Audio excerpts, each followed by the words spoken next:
جب سے سی C D کا قیام ہوا۔ 3 ایسے سوال جو عوام بڑی شدت سے ان کا جواب چاہتی ہے۔ فل فرائی اور ہاف فرائی یہ کیسے کیا جاتا ہے، اس کا ڈیسیژن کیسے لیا جاتا ہے۔ ایکسٹرا جوڈیشل کلنگ کا ایک الزام کرائم کنٹرول ڈپارٹمنٹ کے اوپر آتا ہے۔ کیا کرائم کنٹرول ڈپارٹمنٹ کچھ ملزموں کو جوڈیشل بھی کرتا ہے یا نہیں کرتا، یا عدالت کے رحم و کرم کے اوپر چھوڑتا ہے یا نہیں چھوڑتا؟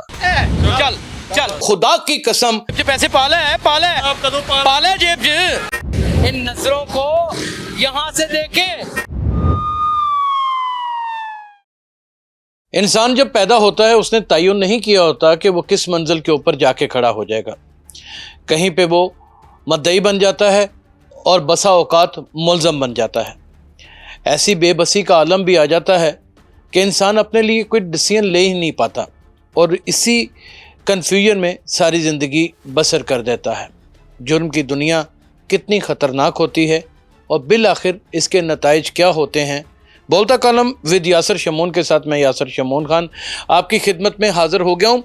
ناظرین، 3 عدد سوال کافی عرصے سے گردش کر رہے ہیں، اور تب سے گردش کر رہے ہیں جب سے سی سی ڈی کا قیام ہوا، یعنی کہ کرائم کنٹرول ڈپارٹمنٹ کا۔ اور وہ سوال بانگے دہر بھی کیے گئے، ان سوالوں کے اوپر میڈیا کے درمیان اور پولیس کے درمیان اور مختلف اداروں کے درمیان عجیب و غریب بحث بھی چھڑی رہی، اور عام افراد نے بھی مختلف عدالتوں میں مختلف قسم کی ریٹ پٹیشنز کی اور بہت سارے سوالیہ نشان کھڑے ہو گئے۔ لیکن 3 ایسے سوال جو عوام بڑی شدت سے ان کا جواب چاہتی ہے اور چاہتی ہے کہ اس کے اوپر کوئی انالیسس کیا جائے، اس کے اوپر کوئی ایسا تجزیہ دے دیا جائے جو تقریباً 100% نہ صحیح چلیں 80% وہ سچ ہو۔ عموماً آپ نے دیکھا ہوگا یوٹیوب کی دنیا میں ایک مائک پکڑ کر کوئی بھی شخص سی سی ڈی یعنی کہ کرائم کنٹرول ڈپارٹمنٹ کے حوالے سے ایک اپنی ہی قطعہ سنا دیتا ہے، اور سوال یہ ہے سب سے پہلے کہ فل فرائی اور ہاف فرائی، یعنی کہ بندہ کہیں اور یا پھر آدھا بندہ لنگڑا یا پھر اس کی ٹھیک ٹھاک مرمت، اس کو ہاف فرائی کہتے ہیں۔ یہ کیسے کیا جاتا ہے، اس کا ڈیسیژن کیسے لیا جاتا ہے، یہ بڑا ہی آج کل سوال چل نکلا ہے۔ اور میں نے دیکھا ہے کہ عجیب و غریب قسم کے یوٹیوبر جن کا کرائم کی بیٹ کے ساتھ دور تلک کوئی تعلق ہی نہیں ہے، وہ اس کے اوپر اپنے مفروضے قائم کر کے ایسی ابناب شناب باتیں بکتے رہتے ہیں کہ جن کو سننے کے بعد سننے والے بیرا روی کی جانب جا سکتے ہیں۔ آج ہم اس بات کا بھی جواب دیں گے، یہ ہاف فرائی اور فل فرائی کا آخر کار ڈیسیژن کیسے لیا جاتا ہے۔ اور دوسرا سوال جو بڑا اہم سوال ہے وہ یہ ہے کہ کیا کرائم کنٹرول ڈپارٹمنٹ کچھ ملزموں کو جوڈیشل بھی کرتا ہے یا نہیں کرتا، ان کو چھوڑتا بھی ہے یا نہیں چھوڑتا، یا عدالت کے رحم و کرم کے اوپر چھوڑتا ہے یا نہیں چھوڑتا، ان کی بے گناہی اور گناہ گاری لکھ کے ان کو عدالتوں کے فیصلوں کی بابت انصاف دلواتا ہے یا نہیں دلواتا، اس کے اوپر بھی بات کریں گے۔ اور جو سب سے زیادہ اہم ترین سوال ہے جو بہت زیادہ گردش کرتا ہے لیکن لوگ اس کے اوپر کھل کے بات نہیں کرتے، کہ ایکسٹرا جوڈیشل کلنگ کا ایک الزام کرائم کنٹرول ڈپارٹمنٹ کے اوپر آتا ہے کہ جناب یہ ماورائے آئین قتل عام ہے۔ یہ اکثر آپ نے سنا ہوگا۔ آج اس کو بھی پورے ترازو میں تولیں گے اور اس کے اوپر بات کریں گے۔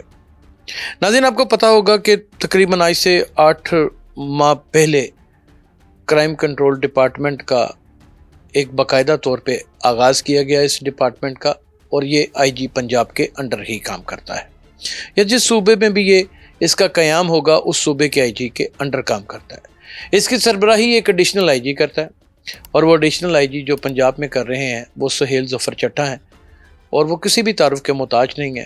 ایک جنگجو، ایک بہادر، ایک نڈر اور ایک فیصلہ کن طبیعت رکھنے والے آدمی گنے جاتے ہیں۔ رحیم یار خان میں ان کی پوسٹنگ بطور ڈی پی او رہی، اور تب سے پھر بہت نام گرجا۔ پھر یہ شیخوپورہ میں بھی بطور ڈی پی او رہے، بڑا ان کا نام گرجا، اور ان کے فیصلے اور ان کا کام لوگوں نے سراہا۔ اب ان کے پاس 2 ڈپارٹمنٹس ہیں. ایک تو یہ ڈائریکٹر جنرل ہے اینٹی کرپشن کے, اور دوسرا ان کے پاس ظاہر ہے کہ ایک مکمل چارج ہے ایڈیشنل آئی جی اور سربراہ کرائم کنٹرول ڈپارٹمنٹ ہے. لوگوں کے بہت سارے مفروضے ہیں, وہ کہتے ہیں کہ مسلم لیگ نون کے بہت قریب ہیں تو تب یہ لگے ہیں. ناظرین, لوگوں کا کیا کہنا ہے؟ وہ کہتے ہیں چھوڑو بیکار کی باتوں میں کہیں بیت نہ جائے رہنا. اس طرح کے مفروضے صرف اور صرف ایک ڈپارٹمنٹ کے خلاف مجرمانہ کیفیت رکھنے والے لوگ ہی قائم کرتے ہیں. سہیل ظفر چٹھا صاحب کے نیچے بہت سارے آروز ہیں. ہر شہر کا ایک آرو ہے, ریجنل آفیسر اسے کہتے ہیں, اور وہ تقریباً نیم ایس ایس پی ہوتا ہے, یعنی کہ ایس پی سے زیادہ سینئر ایس پی. اور اس کے انڈر سرکل وائز پر بے پناہ کافی بڑی تعداد میں ڈی ایس پیز کام کرتے ہیں, انسپیکٹرز کام کرتے ہیں, اور ایس ایچ اوز کام کرتے ہیں. اور لاہور شہر میں تو 3 تھانے بھی سی سی ڈی کے بنے ہوئے ہیں. اب ناظرین, اس میں اکثر بیشتر آپ نے دیکھا ہوگا کہ کہا جاتا ہے کہ ہاف فرائی اور فل فرائی کا کس طرح فیصلہ کیا جاتا ہے کہ اس شخص کو یہ ایسا ملزم ہے, ہاف فرائی کیا جائے گا یا فل فرائی کیا جائے گا. یہ در حقیقت جب بھی کوئی ملزم پکڑا جاتا ہے اس کا ریکارڈ دیکھا جاتا ہے. اگر تو وہ موبائل سنیچر ہے تو موبائل سنیچنگ کے درمیان اس نے رقم کتنی لوٹی ہے اور کتنی بار موبائل سنیچ کیے ہیں. اگر وہ ڈکیت ہے تو ڈکیتی کے دوران اس نے زنا بن جبر کتنی بار کیا ہے اور کتنی وارداتیں اس کے کھاتے کے اندر ہیں. کیٹیگری وائز ہوتے ہیں نا ملزمان. موبائل سنیچر الگ ہوتے ہیں, جیب کترے الگ ہوتے ہیں, منشیات بیچنے والے افراد الگ ہوتے ہیں, اور ڈاکو جو پیور ڈاکو ہوتے ہیں وہ الگ ہوتے ہیں. اور وہ اتنے ڈھیٹ ہوتے ہیں کہ جس کا حساب کوئی نہیں. وہ پکڑے جاتے ہیں, 15 دن کے بعد باہر آ جاتے ہیں اور پھر وہی گورکھ دھندا کرتے ہیں. کیونکہ ہماری جو عام پولیس ہے, کرائم کنٹرول ڈپارٹمنٹ سے ہٹ کے انویسٹیگیشن پولیس, اس کا وتیرہ یہ ہے کہ وہ جب ڈاکوؤں کو پکڑتی ہے, ان کو پھینٹی لگاتی ہے, ان سے پیسے لیتی ہے, کمزور سی ایک ضمنی لکھتی ہے اور عدالت میں پیش کر دیتی ہے. خیر, بصورت دیگر جب ملزمان پکڑے جاتے ہیں تو آج میں اصل کیفیت اور اصل معاملہ آپ کے سامنے گوش گزار کر دیتا ہوں. آئیو جو ہے اپنے ڈی ایس پی کو بتاتا ہے کہ سر یہ بندہ پکڑا گیا ہے, اس کی تفتیش میں کرنے جا رہا ہوں. ڈی ایس پی صاحب اس کی اجازت دیتے ہیں, سرکل کے ڈی ایس پی, کہ آپ اس کی انویسٹیگیشن کریں. جب وہ اس کی انویسٹیگیشن کرتا ہے, اس کے ریکارڈ کو نکالتا ہے, اس کی برآمدگیاں, اس کے معاملات, اس نے کتنے جرم کیے ہیں, اس کی شناخت ہوتی ہے, کس کس شخص کو وہ لقمہ اجل بنا چکا ہے, دوران ڈکیتی کتنے لوگوں کو قتل کر چکا ہے, یا اغوا برائے توان کے مقدمات میں کتنی بار مطلوب رہا ہے اور کتنی بار جیل کاٹ چکا ہے, اور یہ سسٹم کا حصہ بننے کے لیے تیار ہی نہیں اور نارمل کیفیت میں آنا ہی نہیں چاہتا, اور نہ ہی کوئی اصلاح اس کے اوپر ہو سکتی ہے. جب وہ یہ ساری چیزیں دیکھتا ہے تو اس کے مقدمات اکٹھے کر کے ایک ریکارڈ کی فائل اکٹھی کرتا ہے اور وہ ڈی ایس پی صاحب کے حضور پیش کر دیتا ہے, یعنی کہ سرکل کے ڈی ایس پی کے پیش کر دیتا ہے. سرکل کا ڈی ایس پی اپنے اوپر لگے ہوئے ایس پی صاحب کے حضور وہ سارا معاملہ پیش کر دیتا ہے. ایس پی صاحب جو ہیں وہ فوراً ہی آر او صاحب کے حضور معاملہ پیش کر دیتے ہیں. اب تفتیشی افسر آ گیا, ڈی ایس پی آ گیا, ایس پی آ گیا, اور پھر ریجنل آفیسر آ گیا. یہ 4 لوگ ہو جاتے ہیں. 5ویں ہو جاتے ہیں سہیل ظفر چٹھا صاحب. یہی لوگوں کا ماننا نا, نہیں. پھر ایک ڈی اے جی صاحب آتے ہیں جو ہر شہر میں تعینات ہوتے ہیں, بلکہ ایک ہر صوبے میں تعینات ہوتے ہیں. وہ ڈی اے جی صاحب بھی انویسٹیگیٹ کرتے ہیں. یہ ٹوٹل کل ملا کے بندے بن گئے آئی او 1, D S P 2, S P 3, R O 4 اور ڈی اے جی صاحب 5, اور 6 آدمی ہو گئے ایڈیشنل آئی جی, یعنی کہ جو سربراہ کرائم کنٹرول ڈپارٹمنٹ ہیں, جیسے کہ سہیل ظفر چٹھا ہیں. ان کے درمیان ایک میٹنگ ہوتی ہے اور ملزم کو سامنے بٹھا لیا جاتا ہے اور اس ملزم سے سوال جواب کیے جاتے ہیں, اور اس سے 2 سوال کیے جاتے ہیں آئی او سے, اور وہ direct additional I G C C D Sohail Zafar Chattha یا جو بھی آئی جی ایڈیشنل آئی جی ہوں گے وہ سوال کرتے ہیں, اور 2 بڑے اہم سوال کرتے ہیں. وہ کہتے ہیں یار یہ بتاؤ کہ اسے مارا جائے تو کیوں مارا جائے, اور اگر اسے چھوڑا جائے تو کیوں چھوڑا جائے. ہم مفروضہ ہی قائم کر رہے ہیں نا, کچھ اطلاعات ہوتی ہیں، کچھ وسائل ہوتے ہیں، کچھ ذرائع ہوتے ہیں، ان کو ہم لیک نہیں کر سکتے. تو ہماری بات کو جہاں تک لے کے جا سکیں یا سمجھ سکیں، سمجھنے کی کوشش کیجیے گا، کیونکہ یہاں پر جو بات ہوتی ہے وہ ان کی انویسٹیگیٹو رپورٹ کی حیثیت سے ہوتی ہے. اس کے پیچھے بہت ساری چیزیں ہوتی ہیں. جب یہ دو سوال کیے جاتے ہیں تو یہ بڑے اہم سوال ہوتے ہیں. یا تو وہ تفتیشی افسر کہتا نہیں یہ قابل اصلاح ہے، اس کے جرم اس طرح کے نہیں ہیں، تو یا یہ کہتا ہے کہ نہیں سر یہ بڑی دفعہ پکڑا گیا ہے اور ہر دفعہ یہ ڈکیتی کے دوران قتل بھی کرتا ہے، بچیوں کے ساتھ زنا بھی کرتا ہے، ان کے جسم کے اوپر ہاتھ بھی لگاتا ہے، اور ہر وہ غیر معاشرتی رویہ اختیار کرتا ہے جو نقصان دہ تو ہے ہی، لیکن اس معاشرے کو احساس کمتری کا شکار بھی کر دیتا ہے. ان دونوں میں سے جو بھی جواب ہوتا ہے وہ سننے کے بعد تفتیشی افسر صاحب کو رفو چکر کر دیا جاتا ہے کہ آپ اس ملزم کو لے جائیے اور چلے جائیے. پھر 3 آدمی بیٹھے ہوتے ہیں، ڈی ایس پی صاحب بھی چلے جاتے ہیں، پھر آر او صاحب بیٹھتے ہیں، ڈی اے جی صاحب بیٹھتے ہیں، اور پھر ایڈیشنل آئی جی صاحب بیٹھتے ہیں. سارے ریکارڈ کو سامنے رکھا جاتا ہے، اس کی میئرمنٹ کی جاتی ہے، اس کی حدت اور شدت کو دیکھا جاتا ہے کہ اس کے جرائم کا طریقہ واردات کیا تھا، وہ کتنی بار یہ جرائم کر چکا ہے، ان جرائم کے درمیان میں وقفہ کتنا تھا، وہ جرائم کو کس سائنٹیفک انداز سے کرتا تھا، وہ جرائم کرتے وقت کسی غریب کو ہاتھ ڈالتا تھا، کسی امیر کو ہاتھ ڈالتا تھا، وہ خواتین کی کتنی بار عصمت زری کر چکا تھا، وہ خواتین کے ساتھ کتنی بار ان کے ساتھ کوئی جھول والا کام کر چکا ہوا تھا، یا وہ اگر ہوگا برائے تمان کا ملزم ہے تو اس میں وہ کتنے لوگوں کو آج تک لوٹ چکا تھا. ان ساری چیزوں کو دیکھنے کے بعد تفتیشی کی جو فائنڈنگ ہوتی ہے جس میں وہ یہ کہتا ہے کہ یہ قابل اصلاح ہے، یا پھر یہ کہتا ہے کہ نہیں یہ قابل اصلاح نہیں ہے، یہ ایک بھیڑیا بن چکا ہے، یہ ایک درندہ بن چکا ہے، یہ ایک جانور بن چکا ہے، ہمیں نہیں لگتا کہ معاشرے میں اب اس کی جگہ بچ چکی ہے یا اسے زندہ رہنا چاہیے. اس کے اوپر فیصلہ کیا جاتا ہے. اور ناظرین یہ فیصلہ لینے کے بعد کوئی لاقانونیت نہیں ہوتی، کسی قسم کی حفاظت خود اختیاری ہوتی ہے، رب العزت کا بھی نظام ہوتا ہے، پیش ہونے والے ملزم کی زندگی لکھی ہوتی ہے یا پھر زندگی ختم ہو چکی ہوتی ہے. رب العزت کی ذات نے اس کی موت کی جگہ کا بھی تعین کر رکھا ہوتا ہے اور کس طرح موت ہوگی اس چیز کا بھی تعین کر رکھا ہوتا ہے، کیونکہ انسان کی سزا جزا اس کے عمل کے اوپر رائج کی جاتی ہے. فرض کر لیجئے کہ ایک شخص نے ایسے جرم کیے ہیں کہ وہ معاشرے میں زندہ رہنے کے قابل نہیں ہے، اور کوئی بھی اس کا دن گزرنے والا کسی بڑے جرم کی پاداش میں ہی گزر سکتا ہے، تو ظاہر ہے کہ وہ شخص زندہ نہیں رہے گا. اللہ تعالیٰ بھی اس کی صفوں میں سے زندگی نام کی چیز نکال دیں گے اور وہ موت کے گھاٹ کسی نہ کسی طریقے سے اترے گا جیسے رب العزت کی ذات نے اتارا ہوتا ہے. اب کیا ہوتا ہے کہ وہ اتنا طاقتور آدمی ہوتا ہے کہ جب اسے پتہ چلتا ہے کہ یار یہ تو میرے مقدمات بڑے خطرناک ہیں اور کوئی بھی ڈیسیژن ہو سکتا ہے، اور مزید تفتیش کے لیے جب ڈی ایس پی صاحب اسے یا کوئی انسپیکٹر صاحب لے کے جاتے ہیں تو ظاہر ہے اس کے ساتھی اس کو چھڑانے آتے ہیں. جب اس کو ساتھی چھڑانے آتے ہیں تو یہاں پر ایک قانونی ایسا نقطہ نظر پیش کرنے جا رہا ہوں ناظرین، اسے سمجھیے گا. دفعہ 100 یعنی کہ سی آر پی سی کی دفعہ 100 کی ڈیفینیشن بھی آپ کو بیان کر دوں گا. دفعہ 100 کے تحت حفاظت خود اختیاری کرتے ہوئے جو ساتھی چھڑانے آتے ہیں پولیس بھی جواباً فائرنگ کرتی ہے، کیونکہ وہ تو ساتھی جب چھڑانے آتے ہیں تو وہ تو پولیس کے اوپر یا کرائم کنٹرول ڈپارٹمنٹ کے باشندوں کے اوپر فائرنگ کر دیتے ہیں اندھاتوں تو، اور اس کی کئی فوٹیجز تو آ چکی ہوئی ہیں، یعنی کہ مد مقابل کھڑے ہو کے فائرنگ کر رہے ہوتے ہیں، ڈرتے ہی نہیں ہیں.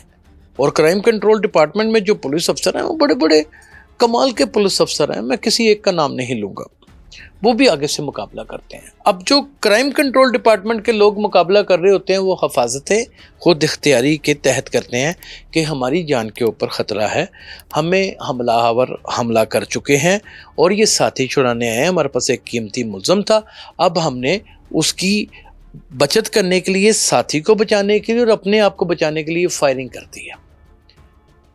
جہاں پر 2-3 ساتھی مارے جاتے ہیں وہاں پر جو ملزم ہے وہ بھی مارا جاتا ہے، کوئی ایک آدھا پولیس افسر بھی زخمی ہو جاتا ہے، اب تو بلکہ شہادتیں بھی ہوتی ہیں. یعنی کہ حفاظت خود اختیاری. اب حفاظت خود اختیاری کو آسان کر کے بیان کر دیتا ہوں.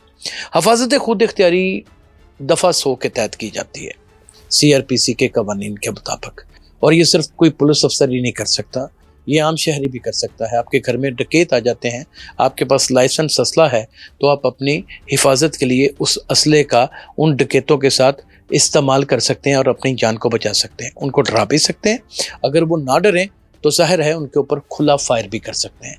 اور قانون یہ کہتا ہے کہ پہلے ٹانگوں کے اوپر کریں, یعنی پیٹ سے نیچے, اور پھر بھی نہ کنٹرول ہو تو پھر سیدھے فائر کر دیں, یا آپ نہیں یا وہ نہیں. اپنے آپ کو بچانے کے لیے آپ یہ آخری حربہ استعمال کر سکتے ہیں, اسے کہتے ہیں حفاظت خود اختیاری.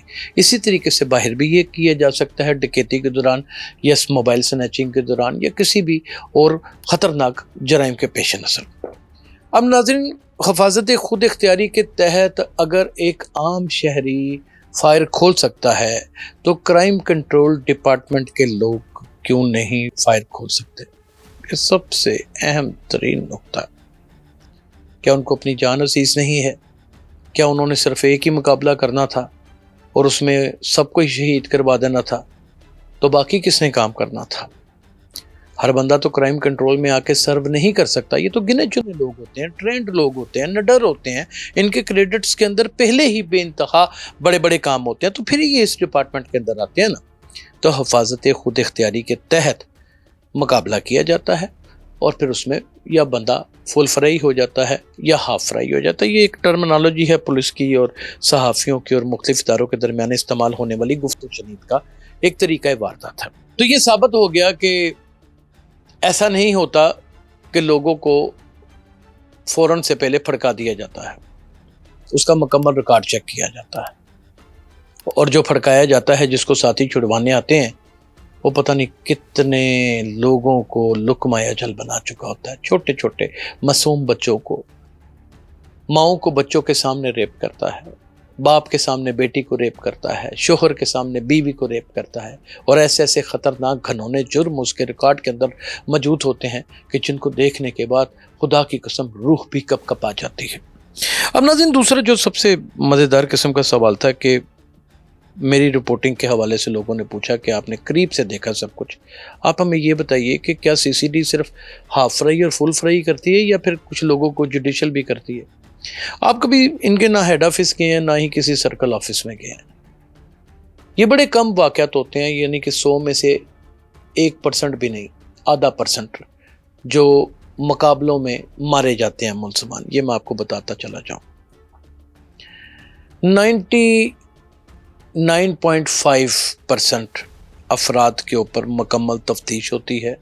تفتیش ہونے کے بعد اگر وہ گناہ گار ہیں ان کو گناہ گار لکھ دیا جاتا ہے, اور اگر وہ بے گناہ ہیں تو ان کو بے گناہ لکھ دیا جاتا ہے اور ان کو ڈسچارج کر دیا جاتا ہے. یہ بات 100% حقیقت ہے. ہاں, ان کو پھینٹی شنٹی ظاہر ہے کہ پڑتی ہے, چاہے یہ کرائم کنٹرول ڈپارٹمنٹ ہو, یہ اسکاٹ لینڈ یارڈ کی پولیس نہیں ہے, یہ ڈنمارک کی پولیس نہیں ہے, یہ پاکستان کی پولیس ہے. ان کی پھینٹی کی شدت اور حدت زیادہ ہو سکتی ہے, کم نہیں ہوتی, وہ ضرور پڑتی ہے, لیکن لوگوں کے ساتھ ناانصافی نہیں کی جاتی.